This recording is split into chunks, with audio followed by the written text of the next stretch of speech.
And joining us tonight, White House Press Secretary Stephanie Grisham with reaction to what has been a very busy but very strange day in Washington, D.C. Stephanie, great to have you with us.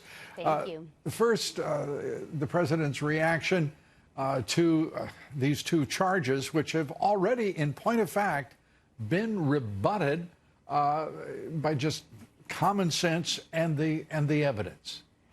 Absolutely, Lou. He said it as he was walking out to Marine One. The Democrats have nothing, and the two articles of impeachment that they put forth today are just grasping at straws, to be honest with you. Obstruction of Congress, that just means they didn't play nice with us and we're angry. And then abuse of power, I would say the Dems have been abusing power for months now, to be honest. The only evidence they have are transcripts that the president he himself produced showing that, no wrongdoing. So today we expected articles of impeachment. I did find it interesting that the only two they were able to produce were these two. These two, and when you look at it, all in terms of obstructing Congress, all the president was doing was seeking, and for himself and for the members of his administration, their legal rights. And where do you find those? In court. And that takes time. It's preposterous what the Democrats have put up as these two charges.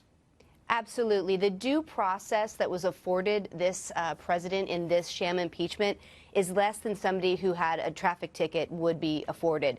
So, of course, we were not going to participate in that. We said that over and over and over again. As you well know, they were having secret meetings in the basement. They kept changing the rules. They were bringing partisan witnesses forward. We had absolutely no due process here, and they had no intention of giving the president a fair shake. So, of course, coming up with obstruction of Congress, I think, is a little bit absurd. I think the American people know it's a little bit absurd. In fact, there's a new poll out today showing that impeachment is over 50%, that the American public are against impeachment at this point. They have overplayed their hand. I really believe that here. And those polls on impeachment and opposing impeachment have now for weeks been running against impeachment and for the president.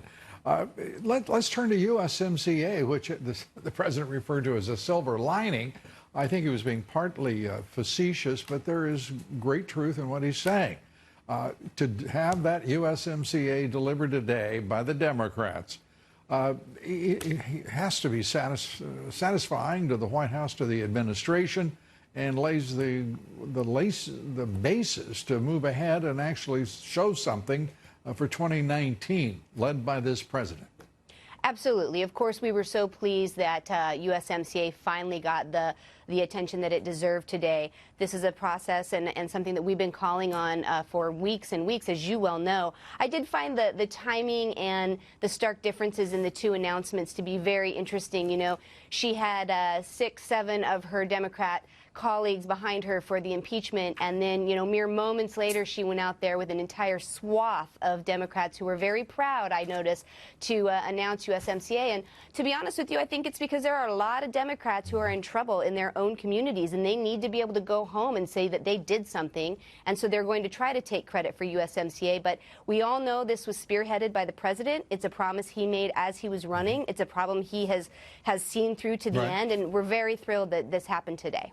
And let's turn to William Barr saying point blank, it appears that this was a bad faith investigation begun by the FBI. He is extraordinarily critical, and when not critical, dismissive of these efforts to go after the president. It is pure fraud against the president of the United States. And everything that is revealed just simply reinforces that reality. Absolutely. I couldn't agree more with everything that Attorney General Barr said today. But I've got to tell you, Lou, when I was briefed yesterday on the report, I found it to be chilling as an American.